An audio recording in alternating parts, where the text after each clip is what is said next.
Good morning, everybody. I'm Craig Zemke at the Department of Family and Support Services. Welcome to the rollout webinar for the Universal Online Application for 2019. Before we get started, I'd just like to point out to make sure that everybody knows, because this went out to everybody, but this is a broadcast on what we're doing for the application for community-based organizations.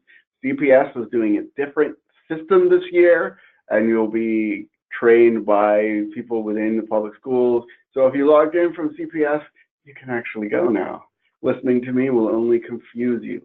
So have a great time with your free hour. The rest of you, I'd like to get started. Some of you who did this last year will find that the material is familiar because we didn't change that much from last year, thank goodness. It felt sometimes like we were building an airplane while flying last year, and we are really going through the same process again. And hopefully it will be easier for everybody. So let me get started with the presentation. You'll notice you logged into the webinar that you've got a box that you see on the right-hand side of the screen. Type your questions into there, and we'll read and respond to the questions as they come up. I put everybody on mute because when we try to do that over voice call, it gets loud and people can't understand. So we're just going to take the questions online. When we're done with this, because these will be the first few questions that you ask, so when we're done with this, we will be posting this presentation on the DFSS YouTube page, and we will send out this presentation to you, the PowerPoint, within a few days. So let's go. So we're here. We just want to make sure everybody knows how to navigate and is on the same page with the Chicago Early Learning Application Platform, and that we can, with practice, get better at how to effectively use the system to enroll children. There we go. We're also trying to get a better understanding of how to do the setup in admin. Again, you do need to be an admin user to do some of this. So if your agency didn't have an admin user log in to watch this, again, we're going to post it on YouTube. But you do have to have that kind of access to do some of these things, like set up the slots and so on. This is early going in this application. We're getting ahead. The time frame hasn't really changed, but we're training you earlier because we want to make sure that everybody's on the same page. All right, so this is what I'm going to cover. You know what they say, tell them what you're going to tell them, then tell them what you told them. So this is what I'm about to tell you. Right now, in this early stage of rolling out the application, there's three things that we would like you to do. We want you to look at the early learning application and make sure the information about your agency is correct. We want you to look at the kids that are enrolled now and figure out which ones you expect to return in the fall. And we want you to check your setup of classrooms and so on in COPA and make sure you have an idea of what your enrollment capacity is going to be and set up the matrix for that in COPA admin. Okay. So we don't have formal dates yet. So that's why we're looking at a screen that says 2018, but we are on target to have approximately the same schedule that we did last year. So last year we opened up the application at the end of April and allocated slots a couple weeks later in early May. And so we required everybody by mid-May to have the slot allocation set up and so on. And we're looking at the same type of schedule this year. So over the next 6 weeks or so, 7 weeks is the period during which we'll do the whole application rollout process. We will be back. There will be a couple more webinars for you as we go through that timetable. And we are set up then to roll over and start the new program year. That will be September 3rd this year. So the first thing I mentioned is check your CEL profile. So not everybody even has paid a lot of attention to this since last summer, but Right now, the current year application is still up. If you go to chicagoearlylearning.org and type in your name of your agency, in the search profile, you'll see what it says about your agency up there. In many cases, nothing has changed since summer of 2018, which is why you want to take a look at that, make sure the information is still accurate. So the things you will look at is the address right? Is the phone number right? If there's a website listed, is that current? Do you still want that there? Is the description of ages served correct? Excuse me. And the information about your program, is it accurate? If it's not, and this is different from last year, we had a different address last year, but we're centralizing things now. So if you go in, you look at that and you see something is wrong and you want it to change, let us know by sending an email to earlylearninghelp@cityofchicago.org. It's an important one to remember. I'm going to leave it there for just a second so you can write that down if you didn't know that. Again, any changes you need to make to the information that's online, let us know by writing to earlylearninghelp@cityofchicago.org. Okay. So to do the rest of this, you need to have access to the COPA admin site. You can tell you're an admin user because there's a little link in the upper right-hand corner of the page that says admin. And you click on that, it takes you to the other side of the site. I realize that there may only be one person on this webinar that did not know that, but I'm going to make you all sit through some of this because I want everybody to be on the same page. So if I'm saying things that are obvious, we've got some users out there that are tuning in right now who have used COPA along with me since 2004, and some people that started using it last week. So we're going to kind of try not to dwell on these, but we're going to go through some of these details just so we're all in the same place. And also, this will be more surprising to people who have used it for a long time because we've changed some things in the background. So the way that you set up your classrooms in COPA is a little bit different than it has been in prior years. We've added some fields that see different reports. One of them is the online application, and then we have reporting that we have to do to the state and the feds, and we're getting information about your classes from your profile. So the first step in making sure that your capacity is correct for the application is just going to be going in and looking at your classes and making sure the information in there is accurate. So to edit them in admin, again, you look at your site and then you should have a list of classes. You click the little box that looks like the side of a Rubik's Cube and you right-click that and you get the option to edit. Sometimes it takes a second for this to load depending on your equipment, unfortunately. So this is what the class profile looks like. When you look at it first, it looks the same as it has, but you'll notice there are some new fields on there. They've been added since last year. So if your classroom has been operating for several years, these fields are probably blank because when you set it up, you didn't have the option to populate them. So the first thing, there is a link that says serving preschool aged children. There's a little box next to it. This is the box that counts your classroom on the Chicago Early Learning application. So what this really should say, instead of serving preschool aged children, is please count this classroom on the application. It doesn't say that, but when you look at that, that's what it should mean. So that's how you should read it. Then there's a couple of other questions that have been added. Instruction language, again, the state wants to know this, so we've added a box. I know a lot of classes actually have more than one language that's used during the course of the day. The real reason that we're asking for this is so that if someone comes out to review the classroom, they speak all the languages. So if it's in English and Spanish, pick Spanish. That way we'll know that a reviewer, or a class observer, or whoever needs to have Spanish.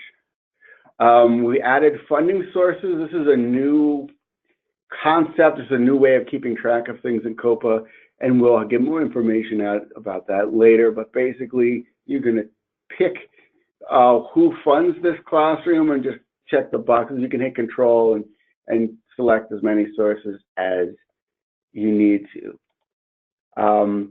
Again, I'm going to go through this quickly. We're going to send this out to you, and if you have questions about it, again, you can send those to Early Learning Help. But these are the things. When we are funding 3 to 5 year olds with Preschool for All, you would select PFA, DFSS. There is one that says CPS. We also have program models in there that say CPS, PFA. Those are only for public school classrooms. So again, this webinar isn't for them. So if you're listening to this and do not work for CPS, you're not going to use that model or pick that item. You're going to pick DFSS. Again, our Head Start program is funded by Head Start. It's identified in there as HS. If you are one of the agencies that has your own grants, there is a non-DFSS HS choice that you can pick to let us know that this classroom is Head Start, but it's not ours. Again, we have child care in there. If we pay you for child care, you would pick child care. If Action for Children is funding your child care, you would pick Action for Children. Okay, and again, if you ended up having a funding source that isn't there, you can let us know and I can add it really in a matter of minutes. I just have to understand where it's coming from. Okay, next, another one of these things that doesn't really say what it means. There's a checkbox that says directly operated. What that box means is I am not a child care partner. So if you are a child care partner, don't check the box. Everybody else check the box. There you go. And then the capacity. This is the part that will feed the application, as you see in a minute. You had to check the box that said preschool children, and now we have a capacity count, and this says I have 20 kids in the classroom or I have 15 kids in the classroom. So you fill that in, and I'll show you when we get there where that comes out on the application. But this is to make sure that your total capacity count is correct. You can enter that by hand, but there's also a line there that counts your classrooms and lets you know. Okay. So there's also a box that's got the age range. I know we're asking the same question again, but we're reporting it to different people in a different format, which is why it's there. So everybody that's included on the application today will be identified as 3 to 5. There are options for birth to 3 and school age. Those classrooms are not counted on the application at this time. So just like last year, parents logging in can apply for 3 to 5 year old classrooms only.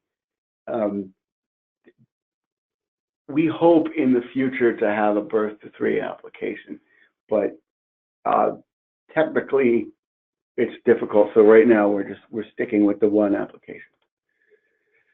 Okay, so now that you have your classroom count, the next piece of this application, the next part of the slot matrix that we need to fix. And if you don't know what the slot matrix looks like, I will show you in a minute. You know, it's difficult to always figure out which order to do these things. But this also feeds your slot allocation page in COPA. So we're going to go to Child Next Year Preparation. And the idea of this is to look at the children who are enrolled now and determine which ones are returning for next year. So when you choose Child Next Year Preparation, it will take you automatically to the enrolled children list. This shows everyone who's enrolled right now who doesn't have an assignment for next year. If you want to see who does have a place to go next year already identified, you would look in the other list, because there's a returning list, a recertified list, and an archive list. Now, putting kids on the archive list does not archive them immediately. It just means that when we roll over to next year in September, they will automatically be moved there. And the returning kids will automatically be returned to the eligible accepted list from which you can replace them in the classroom. So when we roll over, everybody will get kicked out of the classroom, and we're deciding when we do that where they will go with this page. So the reason we need to do it this way is that when you set up kids as returning, COPA identifies them as a returning child. And so when you look at your next year setup, you'll see that it's automatically going to subtract your returning children from the total slots available. That way you don't get oversubscribed. Okay.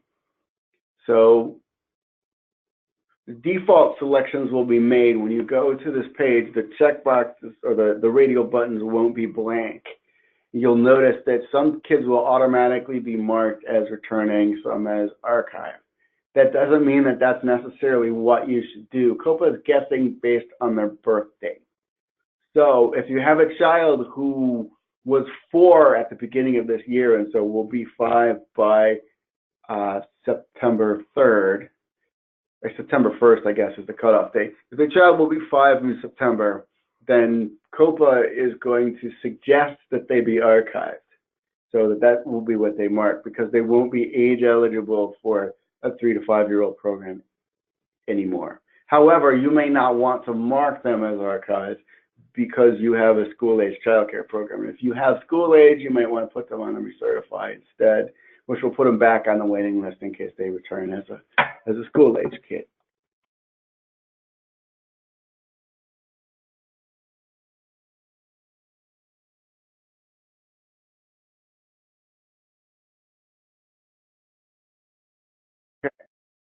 All right, sorry. So I have a question already, and this is from Leah Jowers, and the question is, when do you want us to make these changes? Again, I don't have the calendar completely laid out, but hopefully over the next week or so, you can go in and do at least an initial pass of identifying your returning children, because everything else that we need to do, we need to have some idea about how many slots are available. So these are dynamic. You can go back and change them if the situation changes. Like you may mark somebody today as returning, and then they drop next week, and there's a way to account for that. But we do want to have some idea about how many slots we're looking to give away in the fall. So the sooner you can take a pass at identifying your returning kids, the better. So just to be clear about what these questions mean, or what these choices mean, returning means they'll be back, they're coming to the same program. So if they were, let's say, PFA and childcare this year, then you expect them to come back next year and go to the same program. We mark them as returning, because when they put them on the returning list, that means you won't have to determine eligibility for next year. You just put them back in the classroom. So recertify means a child is moving to a different program. So if you have, for example, if you have a kid in a birth to 3 program now, you have a child in early Head Start, say, but next year they'll be 3 and they'll be in Head Start. Even though they're staying at your center, that's not a returning child, because you need to determine eligibility for the new program. So you set them to recertify, and after the rollover, they will be on the waiting list. Then you can make whatever changes you need to make and then re-enroll them. But archive is where you send kids who are not going to be returning. If you're a 3 to 5-year-old program, the kids who are moving on to kindergarten most likely are going to be archived. But you do need to look at that on a case-by-case basis. So the other thing that's important about the screen, because it's frustrating for people, is that you can set this up, you check all the boxes, you hit submit, and then nothing happens. This happens at least half the time that I try to do this. And the reason is that I didn't check the box to the left of the name. So make sure when you want something to happen to a child's record, you check the box. You have to do this before you move on, because like I said, COPA has guessed and picked a status that it thinks you're going to pick for each child, but it doesn't know that it's right. So you can't just hit submit. You got to check the box to say, yes, I looked at this case and I do want them to be returning / archive or what have you. Once you hit submit, it'll ask you a question. And you've got this big block of text. All it really means is, do you want to set returning flags or not? The whole reason that we're going through this exercise before we do the rest of the application is because we want to set returning flags. So you do want to hit proceed and set returning flags. If you pick the other one by accident, you'll need to go back in and redo this, send the kids back to the enrolled children list, and then do it, because we need to have the flag set. So I don't know why we have that there. It's like a trap, but just use the left-hand one that says set returning flags. So once you've submitted that, the returning kids should now be visible on the page that says returning back to eligible list. And you know you've done this task when the enrolled children list is blank. You almost certainly will have to come back and revisit this before the end of the year. And the reason is you set everybody up with a status and you have the enrolled children list blank, but the next time you enroll a child, they don't have a next year status until you give them one. So it'll be blank when you go through this week, but then 2 weeks from now, if you have any new children, you'll go back in, there'll be new kids to set up. So it's a rolling total, and we realize that this is early to really know. But again, we're trying to get some idea of how the recruitment will look, where we have slots, and how we go about filling them. So again, if you made an error, if you sent somebody to the wrong list, all of the other lists, the recertify list, the scheduled for archive list, the returning list, have a checkbox next to the child's name that says back to enrolled list. So you can select that, send them back, and send them in another place if you sent them the wrong place the first time. So it's not that difficult to redo. I wouldn't be too worried if you do it wrong. But just inspect your work afterwards and make sure that you did. Okay. Now we're ready to set up the slot matrix because we have returning kids and we have capacity. Now, that's what we call it, to be clear. You'll notice when you look in COPA admin, it doesn't say slot matrix everywhere. There is a link that's titled Site Slots Allocation by Eligibility Points. And that's what we're talking about. We just don't like to say that whole thing out loud all the time. So once you click on that link, and you need to select your site and the year that you're looking at, you will notice, since this is not the first year that we're doing this, you already have slots set up for the 18-19 program year. And it will take you there. So when you go to the screen, it's going to show you the current year, but that's not what we're talking about today. You may put in similar information in the next years, but you may not, depending on how many returning kids you have and what that's going to look like.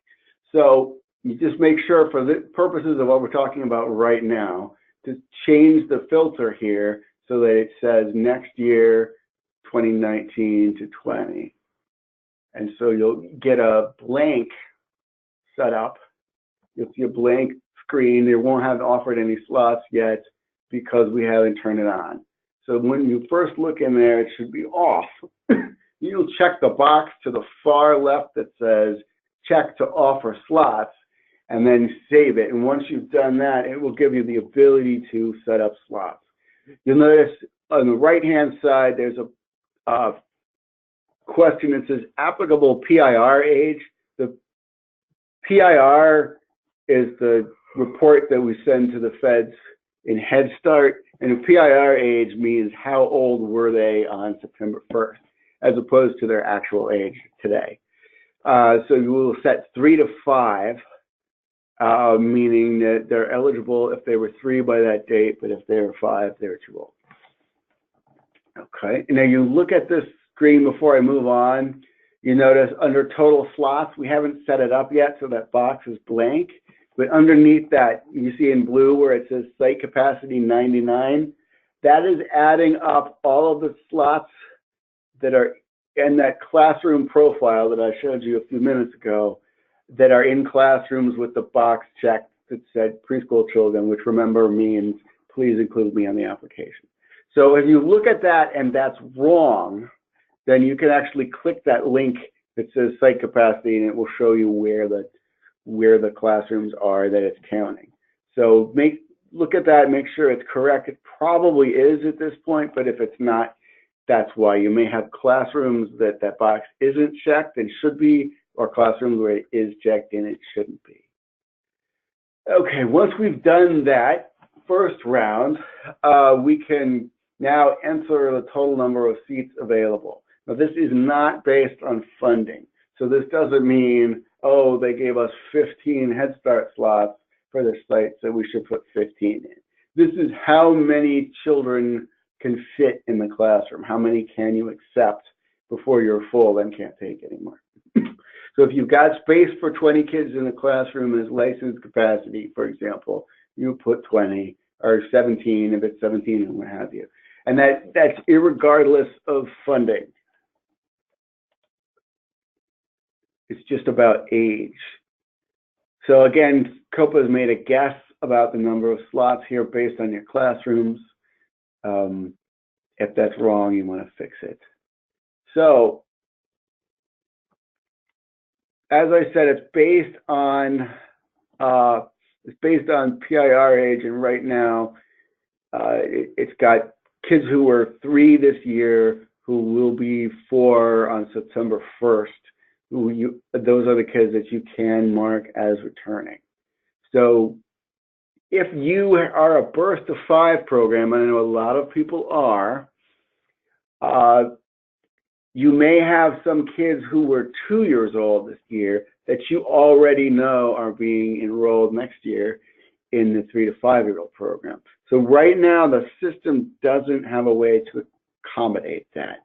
So it will want to give those slots away, and they're not really available. So if you have a count and you know which kids you expect to come back, you may want to reduce your slot capacity. So that means if you look at that site capacity based on your classrooms and it says you've got 40 slots, but you know there's 4 kids who will be moving up from your 2-year-old room that won't count as returning yet, you might want to put 36 in. So that's the 40 total slots minus the 4 kids that you expect to age up. The only caution about doing it this way is that when rollover comes and it becomes next year, you'll want to change that total back. Otherwise, it will not let you enroll additional children that you may have room for. Because once we roll over and you enroll those children in the classroom, they will be counted. Okay. So after you make changes to this, you hit submit again, and COPA will then process this total number of slots. And the first time you do this, it's going to put them all in slot 5. Slot 5 is for the most eligible children. So you need a ton of eligibility points to get that slot. Typically, it means you're homeless or a foster child. You can also skate in there if you need full day services and it determines you as child care eligible. So that is all going to be either families that are 100% poverty or below, and so on. So that's just the default. And anytime there is a new slot generated, let's say someone drops or someone who's returning isn't returning anymore, it'll add a spot to slot 5. So if you are a program that needs to enroll children who don't fit in that slot, you need to move slots left on this page. So you move them downhill to a smaller number. So slot 4, slot 3, slot 2, you notice underneath them there's a smaller number of eligibility points that are necessary to get in there. So roughly speaking, I would say slot 4 is for kids who are Head Start eligible. Slot 3, you meet the child care criteria. Slot 2 would be preschool for all only eligible. And slot 1 is where you would put private pay kids. But it's not always like that. It waterfalls. So a more eligible kid can take any slot, and a less eligible kid needs to have the minimum number of points there. So again, you should probably reserve a few spots for the neediest kids, both because they're a priority for us to serve, but also because, as I said, that's the sort of the default bucket. And if you don't have enough slots in there and things change, we've seen as enrollment numbers change that number can go negative and then you can't enroll anybody. Slot 4 is you basically need to be below 100% federal poverty. Slot 3, again, you're income eligible for child care. It doesn't guarantee you eligibility. Slot 2, families, you meet the preschool for all level, but your income is too high for childcare or you're not eligible for childcare, according to the application. And then slot 1 doesn't have any restriction at all. So if you put spots there, if you're taking private pay families or you've got some other funding source that doesn't have anything to do with us, and you're just marking them in there so we can see that the slot is occupied. So when I said a minute ago at waterfalls, that means that if you've got like 220 points, you're eligible for all of those. And so if slot 5 is full, you can get a slot 4, slot 3, so on. So kids can move left, which is downhill, down the waterfall. However, if bucket 2 is full, your child is bucket 2 eligible, even if there's space in bucket 4 or 5, COPA won't give them an offer. It will put them on the wait list. So if you find all of your applicants are being waitlisted, you may want to move some of the slots down the waterfall to assign them to buckets 2 and 3 to enable you to take kids off the waiting list. And you can go back and fix this, change this every day if you want to. You don't, but when you set them up, it's not permanent. That's what I'm saying. So now you see, this is what this page looks like after you have set it up and saved it. Now that we've assigned seats to slots 3 and 4 here, it's taken those spots away from slot 5. So instead of having all of them in slot 5, there's only 2 left. You notice now under returning slots, it's got kids that are identified as returning. These are the kids that you flagged earlier. You flagged in admin under the next year setup screen. So you can't edit that from this page. You need to go to that screen or go to the child's file and make sure that that returning box is checked. You can get at that through the child's file. I would recommend strongly that you do it the way that I just showed you instead, because since we're running 2 applications at the same time right now, in other words, we've got next year's setup that we're talking about, but we still have children enrolled for this year. There are actually 2 returning boxes. There's returning for 18-19 and there's returning to 19-20, and it's not exactly labeled that way. So in order to get it right, just go through the child next year setup. It's easier. Okay. Once you've set that up and made slots available, you're ready to accept children through the application platform. You can again go back and adjust this if you need to. People flagged as returning don't return. That will free up slots. Once they drop, then they won't be counted as a returning child anymore. It's going to automatically give that slot to bucket 5, which you can again reassign that. Also, if you're not recruiting enough children, you can reallocate the slots between buckets so that you can take higher income children. For parents trying to apply, if you meet people and say, I'm struggling, I tried to apply online, we still have these resources just like we did last year. There's going to be a helpline. There is a helpline for parents.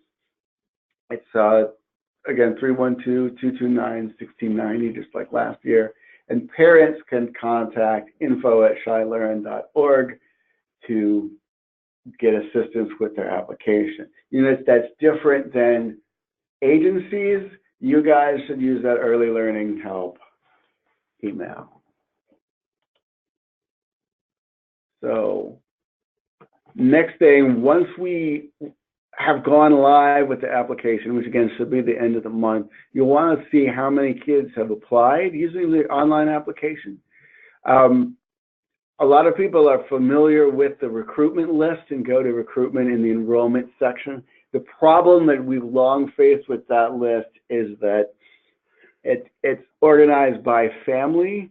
So families have the option to apply to more than one center or agency, but they'll only show up if you were their first choice in the recruitment section. So we have a report that's called the 1150, the Child Recruitment and Allocation Report, and this will show all of the kids who have applied to you to your center, regardless of whether you were their first or second choice.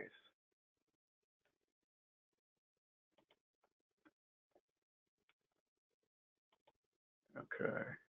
If a parent walks into one of our sites, do we need to have them go online and complete a universal application?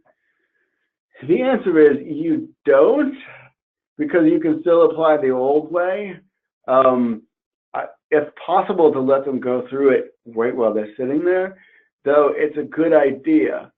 One of the reasons that we like the online application is that it asks a lot of specific required questions. So it forces you to go through and answer some questions, especially some questions about housing status that are stated a little bit differently. In that way, it makes it easier to determine when a child might be categorically eligible for a Head Start or early Head Start program, for example, because it asks about housing status in a way that doesn't just say, are you homeless? But there is the old system as well, and there are advantages to using it that way. Basically, it doesn't hit as many checks for kids that have applied elsewhere. But I would not send them away and tell them to complete a universal application. If somebody comes in and says, I want to apply, you should do everything in your power to help them apply.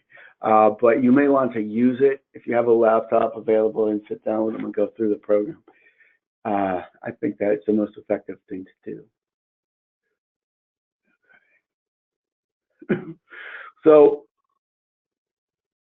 looking at the 1150 report here to try to identify your families, there's a memorize function. When you call it up, the default report isn't the most useful. It doesn't contain all the information you'll want to see. So I have set up several different types of reporting. The memorized reports that add and subtract different things to the report. So I usually use the allocation status report, and it's got all the fields that I need when I look at it. There's another one that's called summer recruitment, which I'll explain to you in a minute how it's different. But if you're just trying to see how many kids have applied, you can look at the allocation status report. At the moment, the report defaults to current year. So if you're looking at who's applied for 1920, you will have to switch it from 1819 to 1920. If you use one of the memorized reports, whatever that was set to when it was memorized, it will stick there. So you want to check. When you load it, sometimes everything is hidden. The filtering is closed and you don't see what you're looking at. So you always want to open up this filtering box just to make sure that it's filtered for the right year.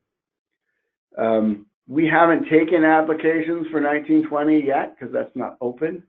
So in an ideal world, that report would be blank when we pulled it up, filtered for next year until we do open that. Really, there's a couple on there. I don't know how that happened, but I'll be taking them off soon. The report will now list all the children who've applied as either first or second choice. And you'll see this here. It doesn't tell you who the first agency was if you're the second agency. You see it's blank here, but you'll figure it out because the site's still there. But it gives you the status too. So if you see waiting site full, that means that a site only had, say, 40 slots and they've all been filled, either by a returning kid or someone's been made an offer. And if it says an offer, it'll tell you which slot it's in that should line up with the matrix. You'll also see some that are declined. That means they were offered a spot and then decided against going to that school. Okay. All right.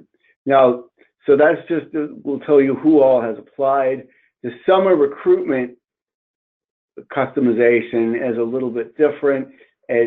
I've added some fields to that so that when you look at your list of kids who have applied, it also has the caregiver's name, their email address they supplied, and the phone number that they supplied. So when you can look at the 1150 and see who has applied to your agency, and if it's a name that you don't know who they are and didn't realize they had applied, you can call them or send them an email and say, hey, I saw that you applied. When would you like to come in and verify your eligibility? So I would use that. I might even set that up if I were an agency user as the default view. So when I load it, I would get that information.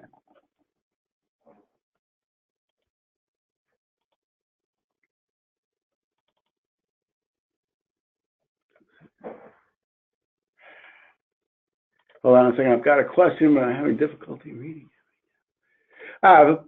If a parent comes into a CBO, can we go through the recruitment form in COPA? Yes, you can, and that will end up putting the family on the same list. Oh, there is one other reason though that you might want to use the application, and that's just because the way we have it set up right now, if someone applies through the application, it automatically checks to see if they have an ID number through CPS, and if they don't, it will give them one. It will be the one that will stick with them all the way through high school, which is convenient for tracking and doing research and finding out how kids from our programs did later in life.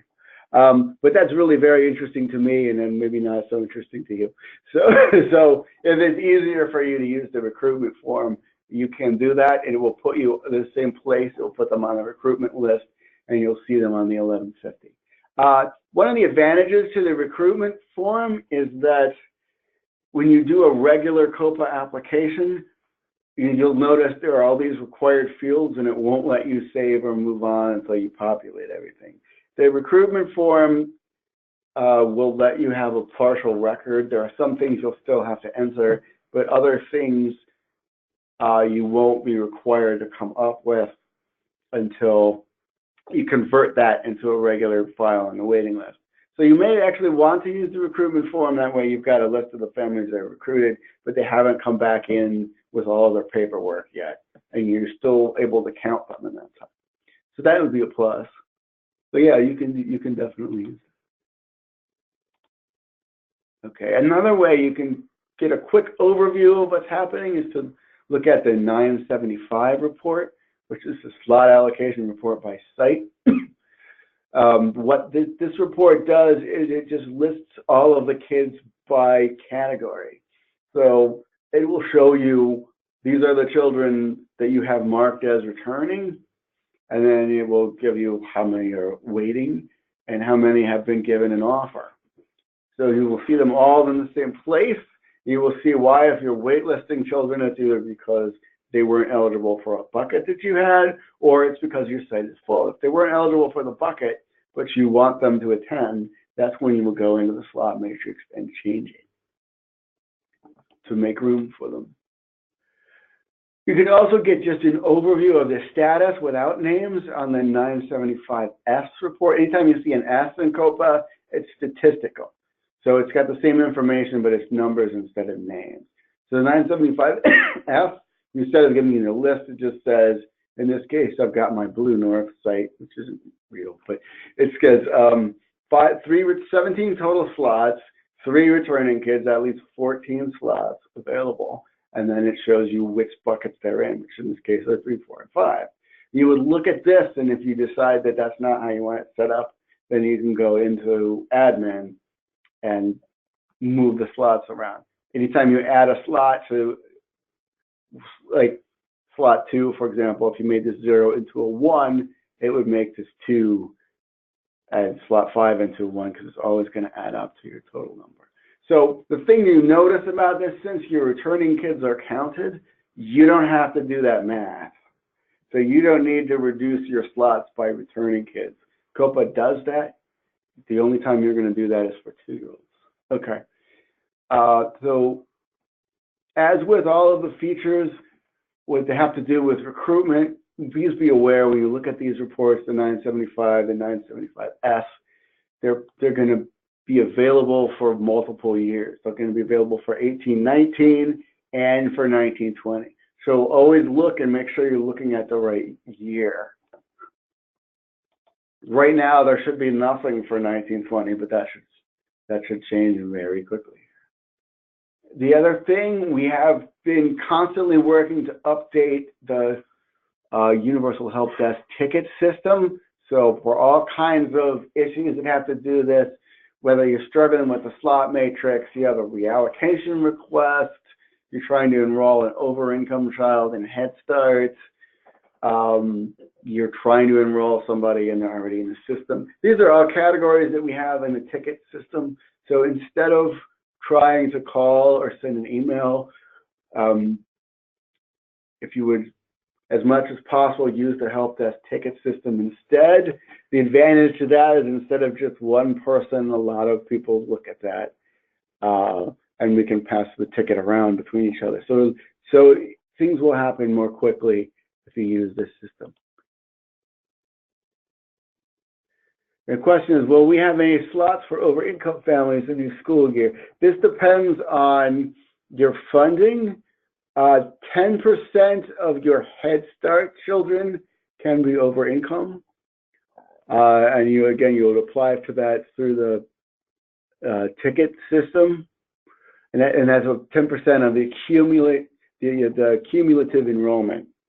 So that means if you've had 100 kids so far, 10 of them can have been or be over income. So while you'll have some next year, since it's a cumulative number, this is the important thing to remember about over income. Don't apply for them on the first day. We are not going to give you any over income kids until your income eligible children are enrolled. So the over income kids are enrolled last. Put everybody else in the system first. Because until we know what the number of the actual enrollment is, we can't decide whether there's space for over income kids or not.